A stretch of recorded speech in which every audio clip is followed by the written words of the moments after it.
Everybody, welcome back to another episode of FSIDFS Fantasy NASCAR Pick Show. I'm your host, Mega Ruler 31, and we're heading off to Atlanta for the AMBETTER Health 400. We got 260 laps here.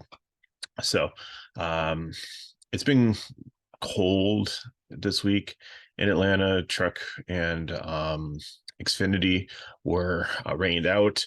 No practice. They just pretty much had their qualifying run here, and some people didn't get the setup right. But it's a lot nicer because they didn't use a formula based on last week's results like they did for the other two series. So this one, we have things spread out a little bit. So some ground rules on this one is they repaved Atlanta. So if you look back at Atlanta data previous to last year, it isn't relevant anymore. It used to be a high tire wear, like intermediate track, and now it's more like a super speedway, but it's intermediate track. So it's something where if you have long green flag runs, some of the bad cars can fall like a couple laps behind. If anything happens on pit road, you can fall a couple laps behind just because the cars move so fast around it. And it's not exactly like a super speedway. The Xfinity race was just a literal train wreck. There were like wrecks like so much. It wasn't until like about the stage 3 where they actually had some green flag runs, and they weren't very long. There were a lot of crashes, a lot of caution laps. It wasn't like a big one. It was like 2-3 cars here there. Truck series is completely different, so we can't even look at that. So these, we'll just have to see if this works out better for the Cup Series. Like I said, it's going to be cold tomorrow. It's not going to be raining at all, so it's going to be a nice day.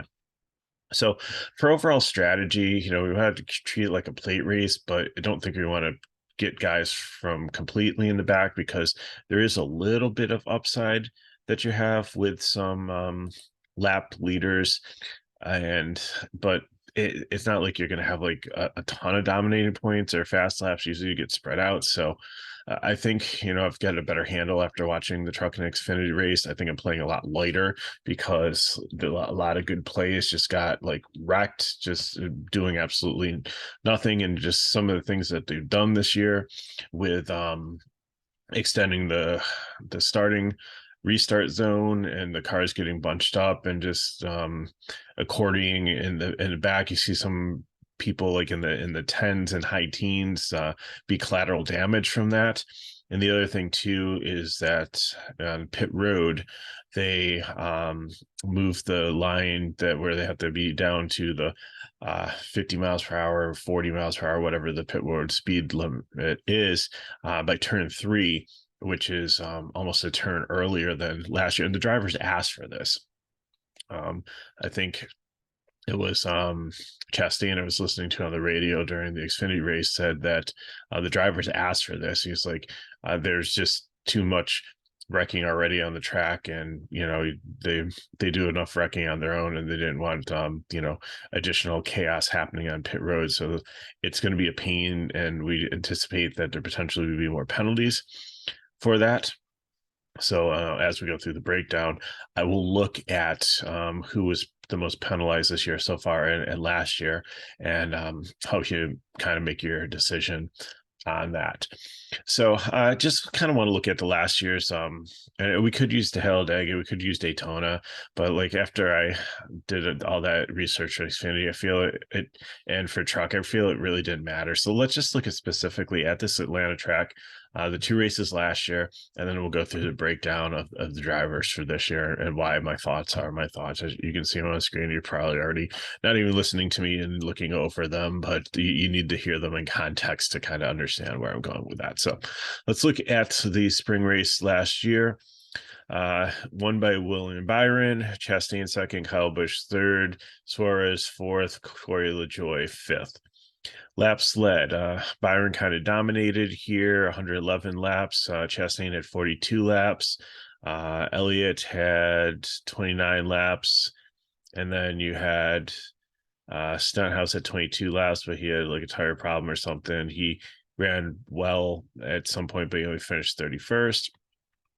And then you got a mix of guys like Christopher Lavelle had 16, and Almirola had 11, and Blaney had 15, and Logano 12, like some of the, and Suarez 13. So some of the usual suspects up there. For fast laps, you had 2, 4, 6, 8 guys that had like something in double digits, the highest one being 17. It was actually Chase Briscoe. So only led like 5 laps. So really spread out fast laps led. 111 is a pretty good chunk. 43. So if you can find like the group of 6 drivers that are going to be aggressive and try to do that, so it's probably going to be kind of the same guys. So Byron, Chastain, Bush, if you can get up there, Suarez if he's got a decent car, Elliott's not in it, Logano, Blaney, Christopher Bell. He's having such a bad season this year. I don't know. And Stenhouse. So that was the first race. The second race, it was in July. Elliott won this, pretty much dominated, 96 laps led.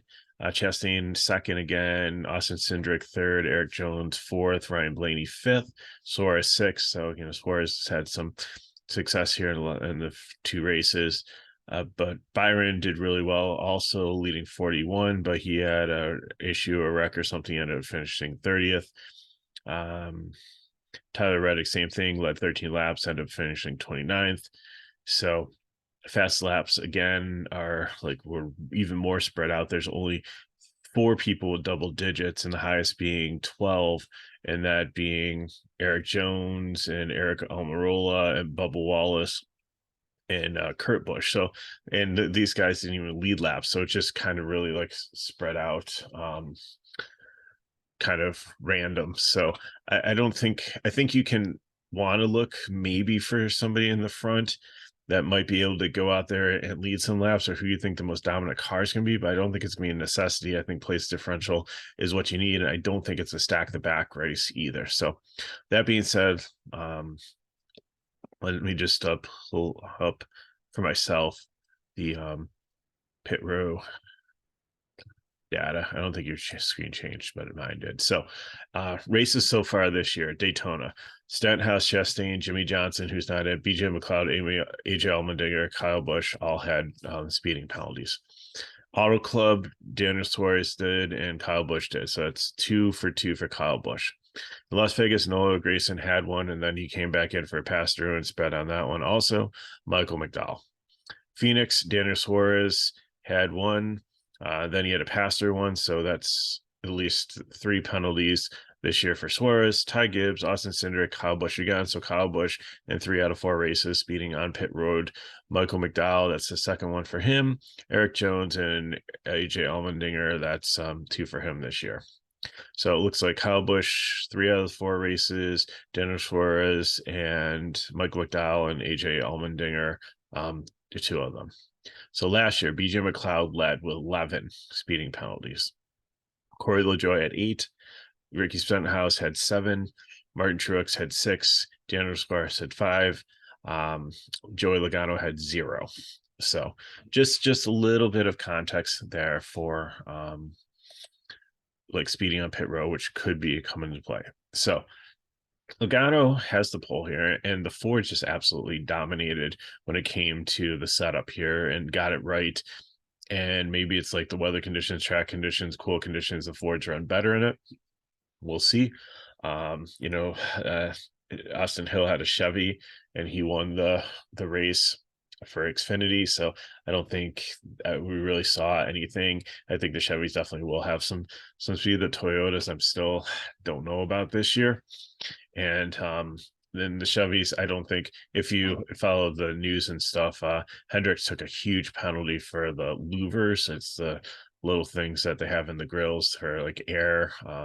They took them even before the race, after like qualifying and practice, and like huge fines. I think each team lost like 100 points, and crew chief suspended for 4 races and a whole bunch of stuff. Obviously they're appealing, so I apologize. I didn't check to see if the crew chiefs are. I don't think it matters. I think even if the crew chiefs aren't there, I think they've got good people to help call the races from this Hendricks team. they'll get the right people to fill in. Their depth is incredible. They'll be fine. Maybe that had a factor into to qualifying here. I'm not sure. And I don't think that the cars are slower because they took those away because the cars didn't have them in the race. And, Byron had a pretty good car, so Larson. So we'll just have to, and actually, Barry didn't do too bad filling in for Chase Elliott either. So, but obviously the Fords had something going on here, especially the Penske team to go 1-2-3. Obviously, they nailed the setup. It's almost like a COVID race where they just rolled off the truck and went right to qualifying. Where some of the COVID races they just rolled off the truck and went right to the race. So at least they got like 1 or 2 laps on this, but it'll be quite interesting to see how many adjustments that they have to make early. I don't know if they're giving a competition caution. I think somebody on the track will give them the competition caution pretty soon into the race, but we'll have to see what happens there. So starting at the top, like Logano and Cindric, I just think they're fades. Like Logano's just had so much bad luck. He's just been so aggressive and ended up just getting like wrecked or having issues.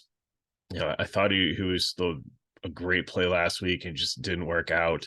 So I think he'll come around. I don't think it's a championship hangover or anything, but I just think that he just is too aggressive here to play out of the first spot.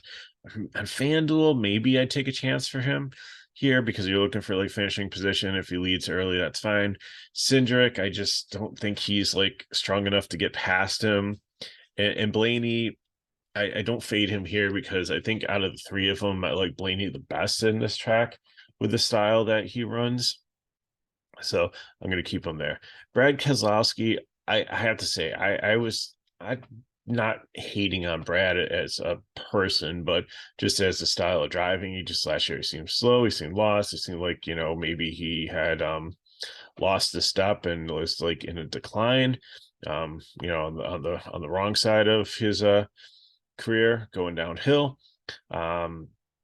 Made some bad moves, like made some too aggressive blocks, but it just seemed like he's been coming around. He's been rounding into better form recently. So I think that, he's got a potential to potentially win this one. I don't know if he's a great DFS play. I think maybe if you want to sprinkle him in a GPP, it's decent here. Almirola, I think is okay.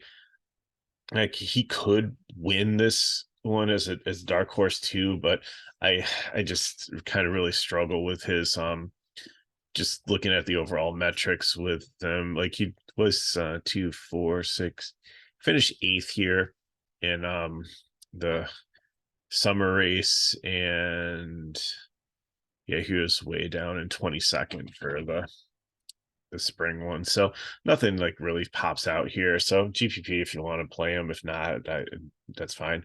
Kevin Harvick, I think he'll be pretty popular here and highly owned just because of his recent form. He should have won last week if it wasn't for Harrison Burton having a late wreck in the restart and he having the disadvantage being the leader and everybody seeing him take 4 tires and they zagged and took 2 tires and that was the difference and he just couldn't overcome it. Feel really bad. He should have had that. I know people look and say like, oh, Kevin Harvick, he used to dominate Atlanta. Well, that was the old track with the tire wear. It's a completely different track, completely different time. When it comes to super speedway, he's not one that wants to get out and contend. He takes more conservative.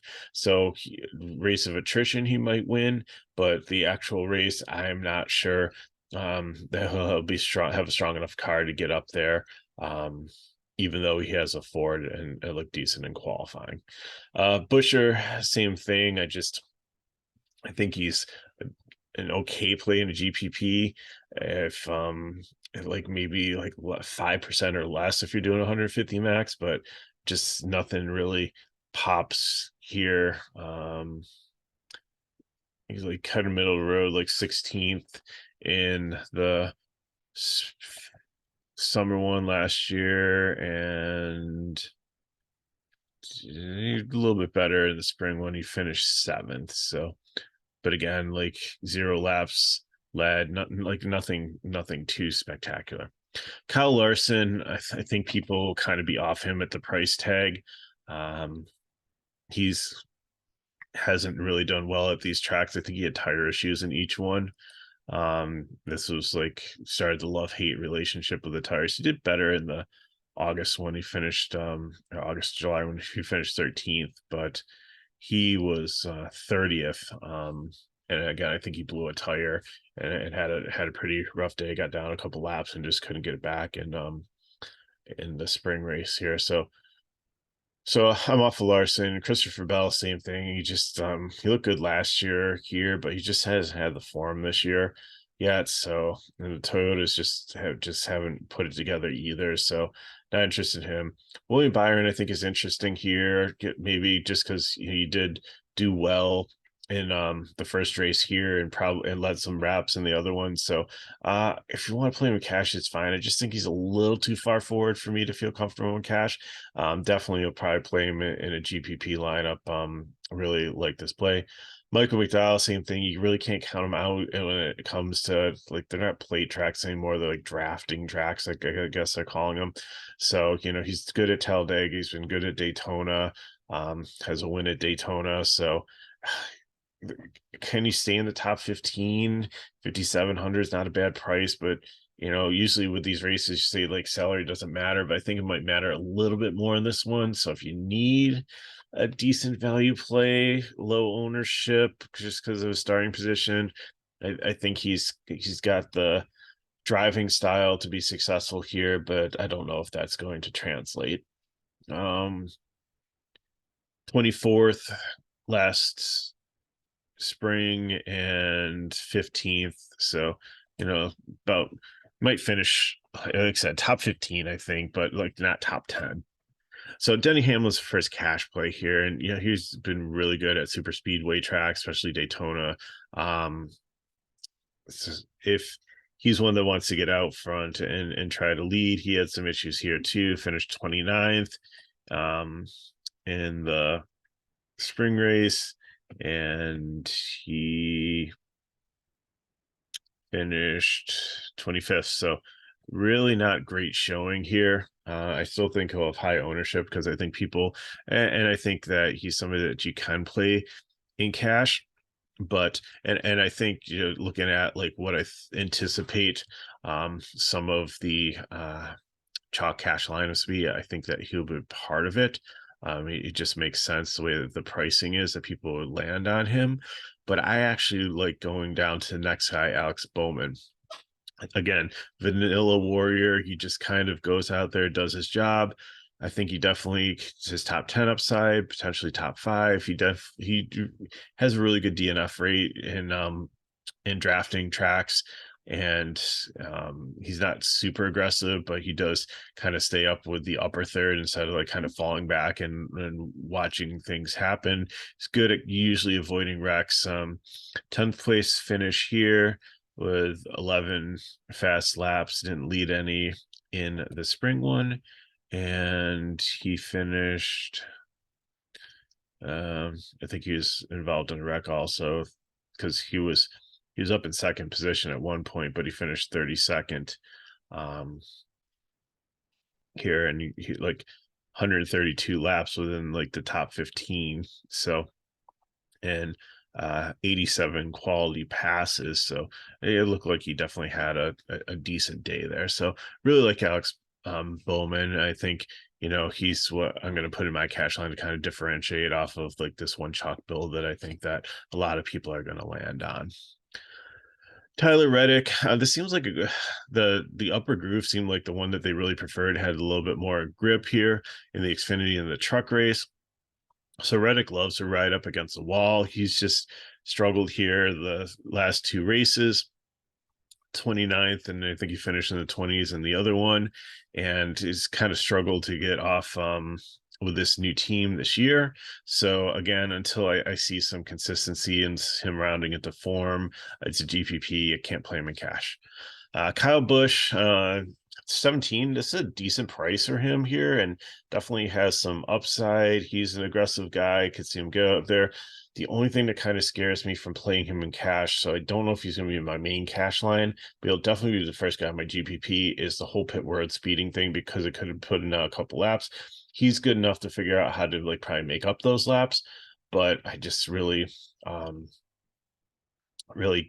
I can recommend him for like a borderline cash play, but I don't know if he's going to be my primary cash. I'm pretty sure he's not because I already built it. He's not. He's first guy in my GPP lineup. But if you think he's a good play in cash and he could have definitely have upside, Childress Racing has are the who Austin Hill's from, who has just been dominant this year in Xfinity, and they've usually had some really good history also in drafting tracks. So I think, and he's somebody you can definitely consider. Ross Chastain's going to be my first prime play. I think he's going to be highly owned. Just a really good spot for him. 18th here. He's had a good season. He's been up there if he doesn't have any issues. Done pretty well. Second place finished, 2 races. He's led laps, had some fast laps. I think he's probably a really strong play here to start your lineup with. Bubba Wallace is usually good in these types of tracks. I like him as here at 19. It's not too far forward. Decent price, 8,300. I think he'll be highly owned, and I definitely like him here. Justin Haley has always been good at these types of tracks. Also, if colleague program is good. So if he can stay out of trouble at 6,100, starting 20th is good here. Josh Berry, I know like his car got a little bit loose and he might have been the one that wrecked Allgaier, but he looked better last week in this car. I think he's starting to get used to it. And like this Hendricks number 9 car in this team is not like a team that should finish in the 20s. They should finish in the top 15. If he gets together and works with his Hendricks teammates, I think that good things could happen. So I definitely think he's a cash play at 7,300. Noah Gragson, starting 22nd. He was really good at these types of tracks, and Atlanta last year in Xfinity. It's a different type of car. Again, it's kind of a learning curve for him. He hasn't been anywhere as dominant as he was, and they really kind of haze the rookies and give them a hard time and don't really make it hard for them to pass and stuff. They need to earn their respect from the other drivers. So, but like I said, last year Eric Jones did really good at this track. He's part of the same team, so I think that you can probably learn from him and potentially be able to have a good day there. Todd Gilliland is back in his 38. He was in 15 last week just because they didn't have Zane Smith came in and ran. Gilliland, he was one of our favorite punts last year. He wasn't horrible. He finished 17th in the July race and 27th. So I mean that's quite a range there. I don't think he's going to absolutely kill you here, but I think he's a GPP play. I don't really trust him at cash. So I think he's going to finish somewhere in the 30s, more than he's going to finish closer to 17. Ryan Preece, I really like this play, and I don't think anybody's going to be on him. I think it's going to be medium, maybe even to low, but the Fords are fast, and he didn't have a really good setup, and that's the only thing that set him back in qualifying. So if they get that fixed and he works with some of his teammates and gets up there through pit strategy, he could have a good race. I don't think this car is a 24th place car. I think it's something that can get up into the top 15. He's been decent at these types of tracks. Obviously, we don't have them last year information to go by, but because he wasn't in the series here, but Cole Custer did decent in, well, actually he got in a wreck, finished 34th in this race. And where was he for? Yeah, so in July, this car was a 9th place car. So I think I see a lot of upside. I really like the price. And compared to how like he's been clean on pit road with speeding penalties and things like that. So I think he's going to be like my favorite like value play to kind of plug into your lineup here. Suarez, I think he's a great play. Like looked at him and saw, but he just doesn't seem to have as much speed as last year. He has been up and led a couple races, but I just kind of worry about the whole pit road speeding thing. So he's GPP, borderline cash, like so close to put him in cash, that GPP is almost a cash play. I think it'll be highly owned. So that this is another way to kind of differentiate, to get off of having a duplicate lineup with like a lot of people, is to let the people play him, and hopefully he does get the pit road penalty, gets go down a couple laps, and then if you take somebody else like Eric Jones for like $300 less, then I think you'll definitely be someone to go. I think I might have skipped over Austin Dillon. I apologize for that. But Austin Dillon I have up here because I was looking at people at similar price rate. I have Austin Dillon as a fade, and I think he'll be like kind of popular because people, like I said, Childress has it, but he just looks lost this year. And I've said it every single video. I don't know if it's like doing the reality show or all the other side things, or just I just don't see, like, he's like plateaued and started to decline in his career. And maybe we'll come up to like some Austin Dillon style tracks, or maybe like some road courses or stuff. But I just don't think that this is the one to really look at him for. Let's look at so the first race that they ran here last year, Austin Dillon finished 35th. So he spent 0 laps in the top 15. So his average running position was 27.9. So not good. So let's look at the other race. He finished almost dead last. He finished right ahead of BJ McLeod with 35 laps. He spent only 6 laps in the top 15. So he's a fade. I just can't play him. I just haven't seen any form this year. He looked terrible at Atlanta last year. But I do think that people will have ownership, and I'm just completely off him. So Dillon's a fade. And going down to the other Dillon, Ty Dillon, also a fade. Ty Dillon finished 28th here, and he finished and this was in better equipment, and he finished second to last here in 36th. So I know he's down here. I know that it's somebody to place differential and a cheap play, but I just think that he could finish in the low 30s again. So I'm off of him. Ricky Stenhouse I really like here. I think that he is a very strong play. He won Daytona, obviously. He runs well on these tracks, but he's boomer bust. So, he could get up there and be too aggressive and get wrecked or have a tire issue or something, or he could go up there and dominate and lead a bunch of laps. But he is one that's going to want to try to get to the front and try to plow through as many cars as he can, sometimes potentially literally, to get up to the front of the pack. So definitely somebody that I really like. Think he's a strong cash play. Same thing with Eric Jones.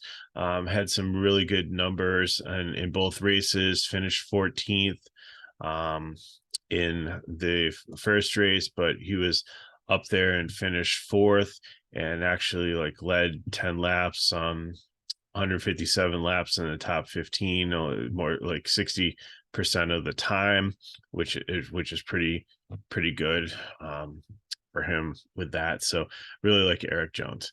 Martin Truex Jr. I think is going to be the chalkiest play here. Just didn't have a good qualifying run. I think he'll be fine.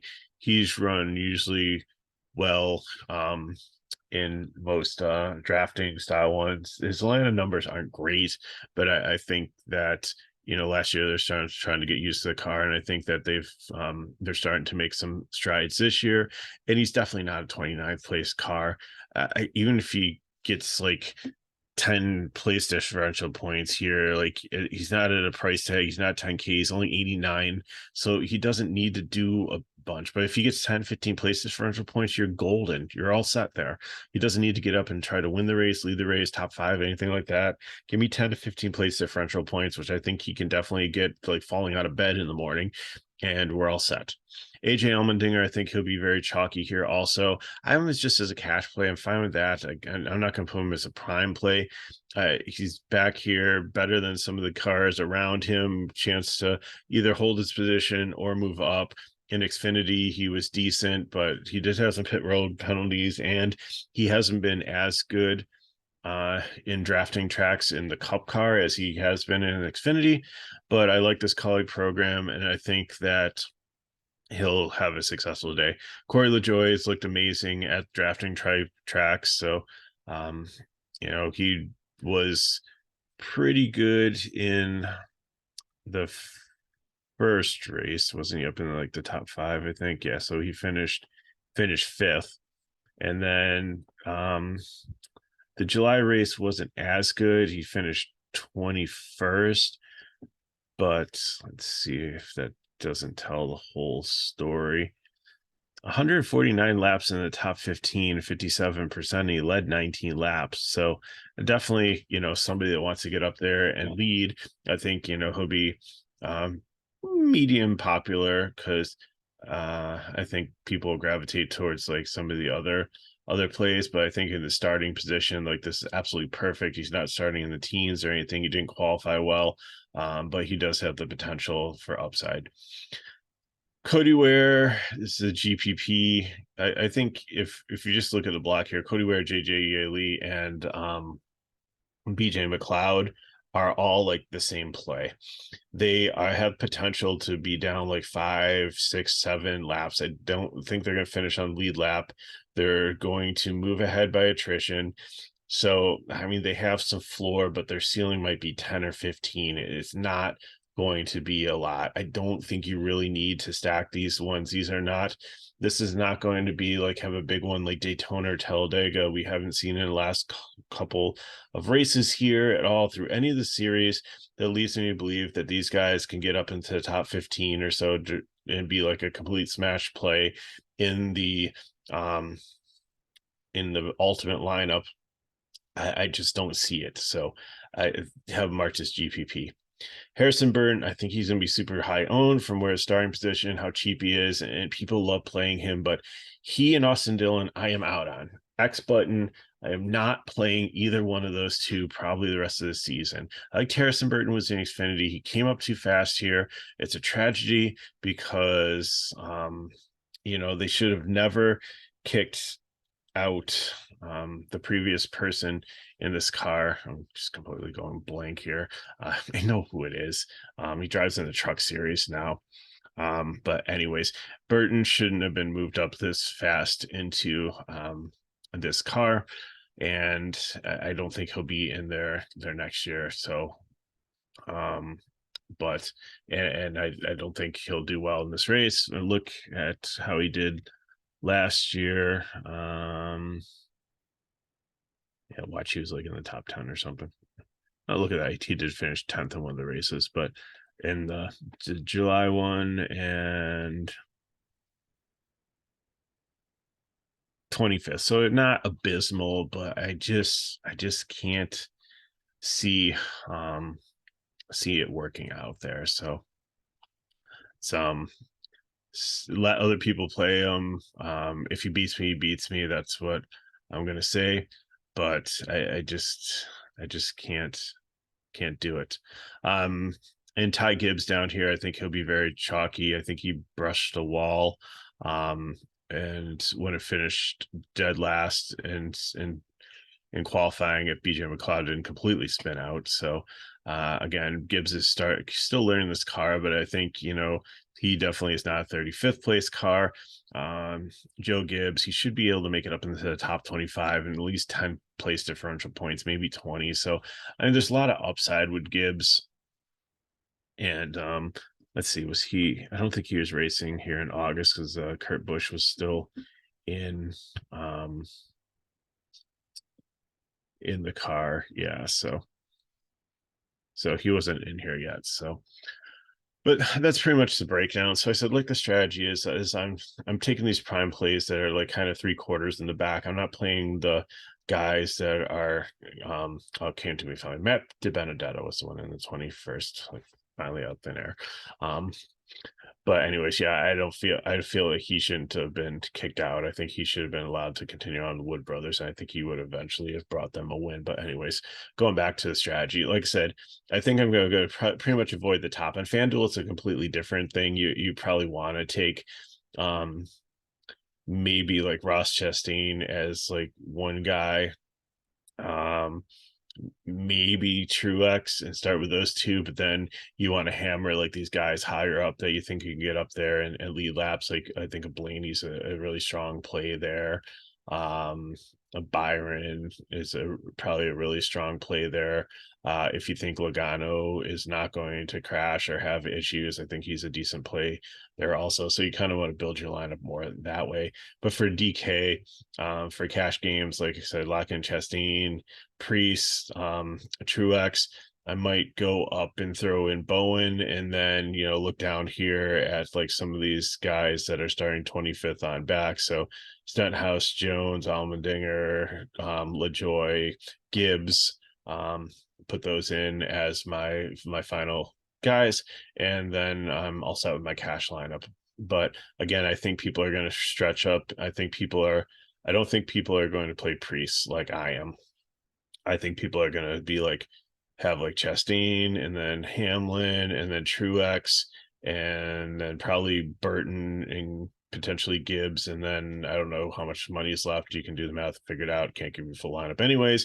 But again, I'm just speculating here. I'm not saying that this is 100% true or even something that you should consider playing. I'm just looking at what I think for potential ownerships, of like how people like to play these certain drivers at certain tracks. And I think that's how things are going to play out. So appreciate you watching the video. We had a good weekend. We go out for our first road race, Dakota, next week. So I think they actually have some practice time and hopefully qualifying's not same day. Let me see if I can look that up fast on for next week. So schedule. So the trucks are there. They have practice and qualifying the day before the race, so that's beautiful. Xfinity is there also. They have practice and qualifying before the race, so hey, this is good. We should be able to have if there's enough information to merit 2 videos, I'll do a separate truck and separate Xfinity. But let me know in the comments here if they're both on the same day. So you like yesterday's format where like I kind of did like a combo one, have to watch 2 videos, or was it too confusing and you'd rather just have like one designated for truck and then one designated for Xfinity? I mean, it's only a little bit more work on my part, nothing, but again, I wasn't trying to just do multiple videos just to make you watch multiple ones just to get multiple views on YouTube or anything like that. I just want to do what's the most practical thing to help you out. So, if you just want to give me some feedback on that, that's great. Or anything else in these videos that's like helpful, not helpful, that you'd like to try to see, here to try to help you. That's bottom line. So appreciate your viewership as always. If you have any questions, you hit me up at MegaRuler31 on Twitter or leave comments below here or join FSIDFS. It's great to see some people subscribe and come into the Discord today. So the information for that is in the comments here. So go to our website. Package really cheap. For a week it's $5, for a month it's $10, for the season it's $75. It's very, very, very cheap. There's some sites that cost you like $75 for like a whole month. So I know they cover multiple sports and things like that too, and probably do a good job also. But I'm trying to keep this cheap to help you guys out. So, but I appreciate you watching. I know these videos are super helpful, and again, that's why your feedback has been great. Things that you've been told me, and TK when he was like helping out with these, and still looking to try to line up some special guests. I just want to get the season off and going before we started to get into that. But I do promise I will have some special guests on some of these videos coming up throughout the season. So again, thanks for watching. Please like the video, subscribe to our channel if you haven't already, so you know when they're coming out. Share with your friends, and you know how to get a hold of me. So good luck in your contest. Again, I said play light. Don't be afraid to leave some salary on the table. But I don't think this is one where you leave $10,000 or $20,000. But I think it's going to be another unpredictable day, so which is kind of enjoyable and fun, but don't play, a ton of your bankroll. Play enough to, have a little bit of fun, but let's go on to next week, which should be a little bit more predictable in a road course and not as volatile as this super speedway hybrid track. So I'm Mega Ruler 31. Thanks again for watching. I'll see you next time.